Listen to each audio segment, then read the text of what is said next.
All right. So last night, me and Argent, we watched what is quite possibly the most anti-white movie ever made on this side of the Atlantic.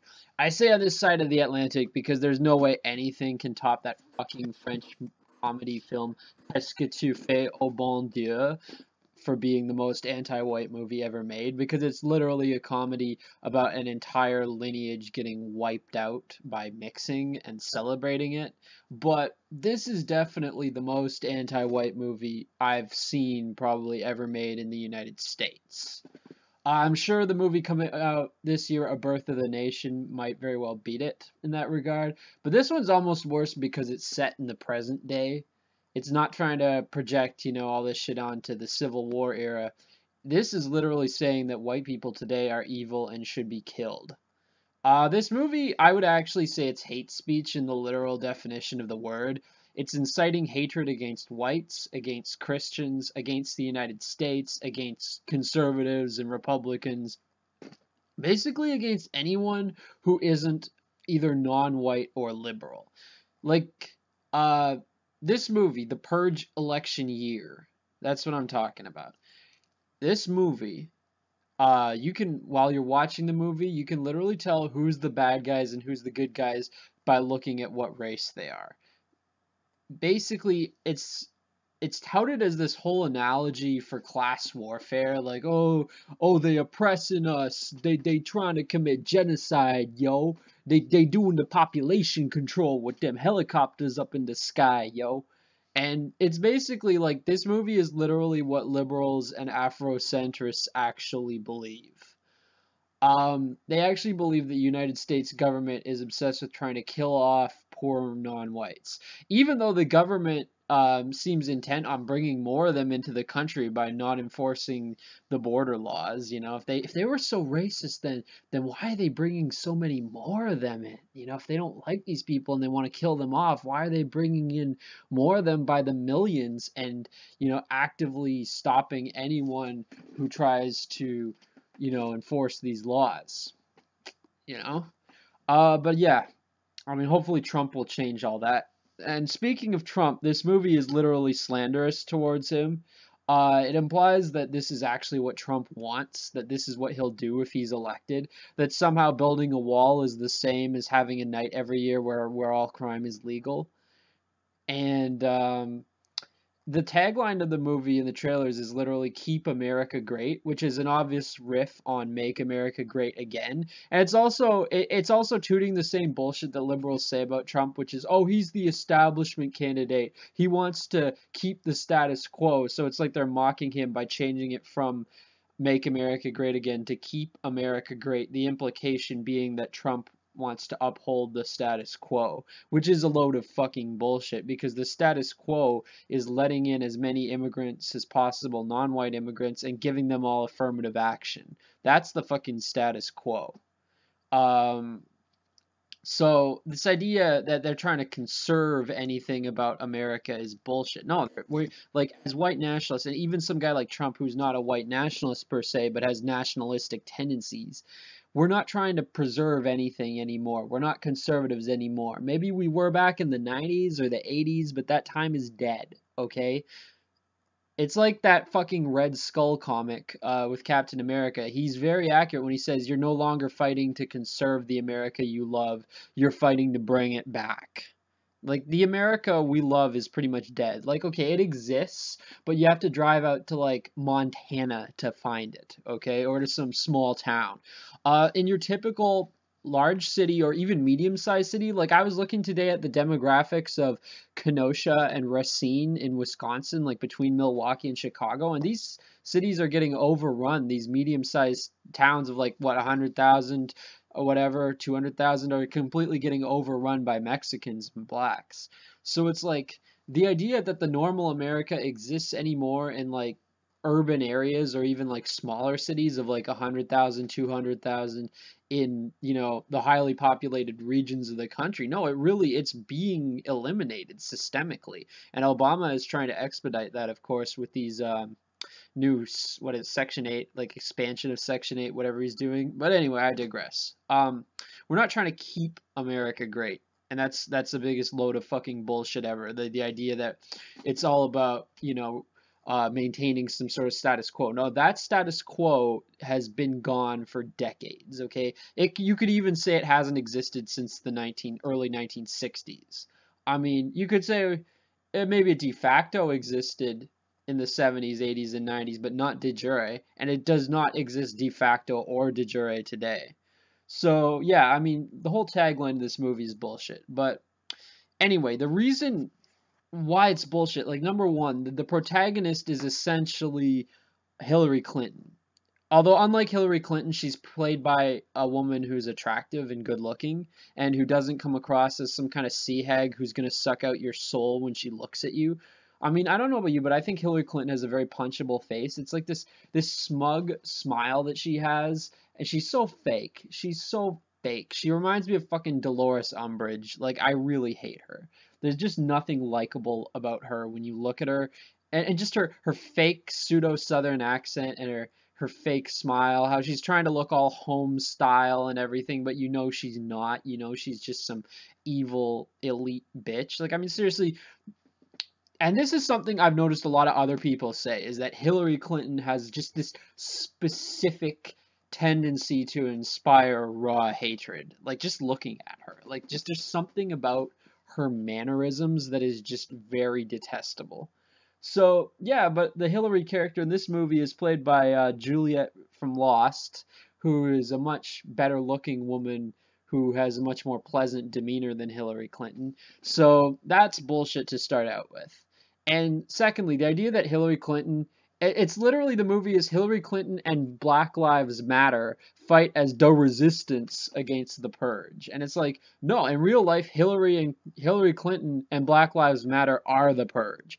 I mean, Hillary Clinton murders people. Like, who knows how many people have been murdered by, people associated with the Clinton campaign. Like, these dead bodies, they just keep popping up everywhere. Anytime somebody crosses Hillary Clinton or they threaten to reveal anything bad about her, or just kidding, I wasn't killed there. But anyway, yeah. Um, my point is, anytime anyone says anything bad about Hillary Clinton, they usually end up having a mysterious, very untimely, sudden accident. So you could say she's purging her enemies, her political opponents. And then Black Lives Matter. I mean, like, literally, the good guys in the movie who are fighting against the purge is all a bunch of black men. It's literally like they're all black people, like a few black women, but mostly black men. They're literally entirely blacks. It's fucking ridiculous. Like, why? Like, if the movie wasn't anti-white, like, this movie is absurdly anti-white because it's like, why are the good guys like a militia entirely composed of black men? Like, not even like a diverse militia with whites, blacks, Hispanics, whatever. No, it's literally all black men. Like, this movie is viciously anti-white. There's even a scene where the black guys acknowledge this because there's the two protagonists, and they say like, "Yeah, these white people." No, they are our white people, and it's kind of like it's almost like they're trying to make a statement to the black community about Hillary. There, it's like, no, she our white people, like she our white girl, like trying to say, These are white people." And it's true, like that is generally how a lot of blacks tend to view certain, far left whites who go along with their shit. Like, yo, these are white people. Like the whites who march at Black Lives Matter, although they tend to get pushed to the back. Hey, y'all, if y'all want to be here, you must understand that y'all being here, you oppressing us, you appropriating us if you try to speak ahead of us. So y'all best get to the back, It's literally get to the back of the bus in reverse.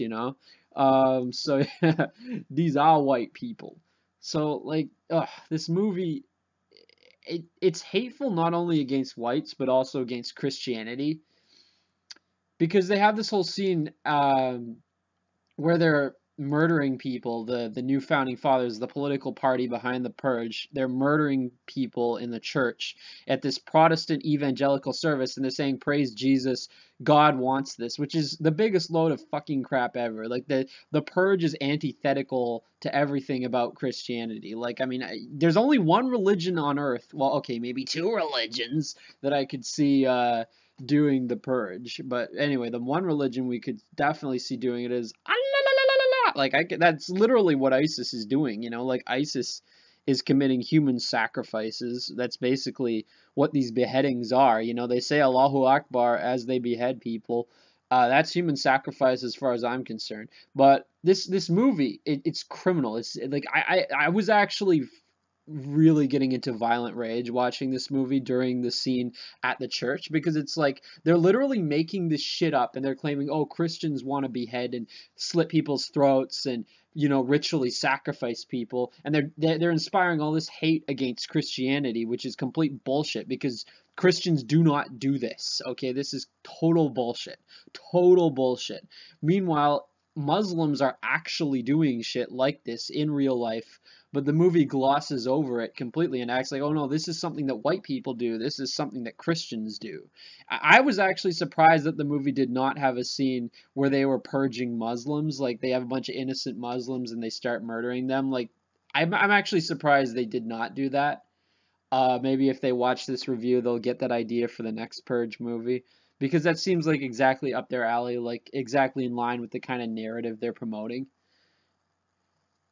Yeah, and I mean, this movie, I think, tests the limits of freedom of speech. Like, I personally do not think, I used to believe in freedom of speech. I don't anymore, because you know what? Restricting free speech works for the left. It works.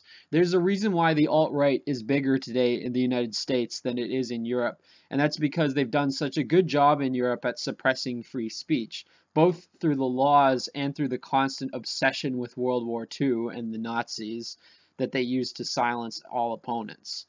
So, you know, really, I don't believe in free speech unconditionally, and if I had my way, a movie like this, it would not be put out.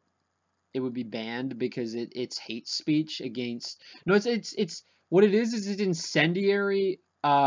incendiary film that basically promotes violence against the founding principles of Western civilization. You know, um, like against Christianity, against white people. And the whole insinuation about who the good guys are and who the bad guys are is ridiculous. Like, in real life, Black Lives Matter, they want the purge. They want to have stuff like no-go zones that they have in Europe where the police will not enter black neighborhoods. That's what they want. So they actually want anarchy. Um, so the idea that they would be the ones fighting against the purge is ridiculous. In real life, they would be the ones participating more than anyone else. Uh, So yeah, I mean, honestly, one scene that was particularly egregious is like they feel the need to just get in there a reference to every bad type of white person. So they had one of these commandos, one of these mercenaries who has like a swastika and a tattoo saying 88 on his face and a Celtic cross tattoo and all this other, you know, white nationalist neo-Nazi stuff, and it's obviously just shoehorned in there to be like, oh, look at these bad, evil, racist white people, they're all colluding together. You got the new founding fathers and these Nazi mercenaries colluding, you know, oh, they're all the same, you know, it's all intersectionality. You got the white people, the Christianity, the Nazism, and then to top it all off, they have this part at the beginning where they talk about purge tourists coming into the United States, being from other countries, and people to participate. And who does it? Sure enough, it's a fucking Afrikaner. They just had to get in the hate jab at the Afrikaners, because if there's one group of people who white liberals really despise more than anyone else, it's the Afrikaners. So they just had to get that little jab in, you know? Because in real life, if there was a purge, the people who would be coming to participate would probably be from like Brazil or, you know, other Latin American countries. But no, they have an Afrikaner guy. They're like, yes, the Afrikaners have to show their part in the purge. And then they have, of course, a bunch of Russians, because Russia is the new enemy these days, apparently. Like, it's funny how back in the Cold War, the left were like, oh, there's all this hysteria about Russians. But now today, the left are literally the ones making the hysteria about Russians. They're just showing their own hypocrisy there because Putin is homophobic. So now hysteria about Russia is justified. Okay. See, it's funny how much they'll do a total 180, you know? Like back when it was glorious communism, it's like, oh, it's Russia-phobia. No, this is unfounded paranoia. But now it's like, oh, well, Putin's a homophobe and a racist, apparently. So yeah, the Russians are the new Nazis, you know? So it's like there's more programming of that sort, you know, oh, the Russians are bad too. It literally it ticks all the boxes, and you have the black entrepreneur who owns a convenience store. He's portrayed as a good boy, just trying to contribute to his community. And even though he's an ex-Crip, oh yeah, the Crips show up at one point to save the day heroically with their Crip whistle. And it's like the Crip whistle becomes a symbol of resistance against oppression when the Crips kill these neo-Nazi mercenaries. And it's like, it's literally, this whole movie is like, it's like how liberals fantasize themselves. It's like in Star Wars Episode 7 how they say we the resistance even though they're the status quo. It's the same principle in this movie. It's like, oh yeah, we the resistance. It's like, no, you're not the resistance. And we, the right, are not the ones trying to keep America great or keep America anyway. No, we're the ones trying to change America because the left are the ones who now control the status quo. They control immigration, affirmative action, all kinds of anti-white policies, and we're the ones trying to reverse that shit. I mean, I guess in America it's a bit different. In America, there probably are some lingering pro-white elements in the government, like especially in the police. In Europe and Canada, especially Western Europe, like Western Europe, there's nothing pro-white on an institutional level anymore. The institutions are purely anti-white there, more so than anywhere else on earth. Like Western Europe is the worst place for that shit. And as I've said, that's because of World War II. It's the legacy of World War II and the blowback after World War II against all forms of nationalism and anything perceived as remotely fascist. So yeah, I mean, I guess you could say there's more of an element of preserving the status quo in the United States than in Europe, but still, it's not preserving the status quo because, yes, there are still police officers who are basically pro-white, but there's also the fact that there's institutionalized affirmative action, that the political elites all favor more or less uncontrolled mass immigration, particularly from Latin America, and even from Muslim countries, you know, like, I mean, Asia too. But yeah, the idea that we're trying to preserve the status quo is preposterous, and the idea that Christians are violent and want to, you know, have ritualistic human sacrifice. Oh yeah, that's some kind of theocracy. Like they keep having these like implications that the new founding fathers have imposed a theocracy, and that the purge is like a Christian thing because they keep saying, "Oh God bless." May God, like they keep having all these references to God and Jesus as if to imply that the purge is a Christian thing, and this is something that Christians would support, like especially Christian evangelicals, and that's the biggest load of fucking bullshit I've ever heard of in my life. And the idea that they want to call the lower classes, if anything, Christian evangelicals, they want to bring more Syrian refugees here, you know, Syrian refugees, like if anything, Christian evangelicals are problematic because they're siding with the left, you know? Like, a lot of Christian evangelicals would probably support the Black Lives Matter guys in this movie. I mean, but that's the thing. The movie creates a completely contrived situation where you have to support Black Lives Matter because the alternative is the purge. And, I mean, you know, when me and Argent were discussing it, we were like, well, which side do you support in this movie? And I said, I support neither side because this is a bullshit contrived situation. And it's true, like, it doesn't reflect reality in any way. It reflects reality as liberals want it to be. This is what liberals want the world to be like because they want to see themselves as the heroes against this, you know, unquestionably evil regime. And it's true, the new founding fathers are unquestionably evil. Like, you can't, it's not like Star Wars or Harry Potter where you can kind of root for them because they kind of make sense. No, the new founding fathers, they're objectively a bunch of dingbats. They're insane. The purge is an insane, stupid idea, and all the human sacrifice they do is just disgusting. So there's no way you can even cheer for them in kind of like a fun, oh, we want to cheer for the villains sort of thing. That you can't do that in this movie. So they make it this completely contrived situation, and it inspires hatred against white people. I'm sure, a lot of blacks after seeing this movie, they just want to go out and, you know, kill Whitey because Whitey wants to purge us, Whitey wants to make the purge happen. It's bullshit. Like, so honestly, this is one of the most disgusting movies I've ever seen. Never give money to anyone who made this movie. It's fucking horrific.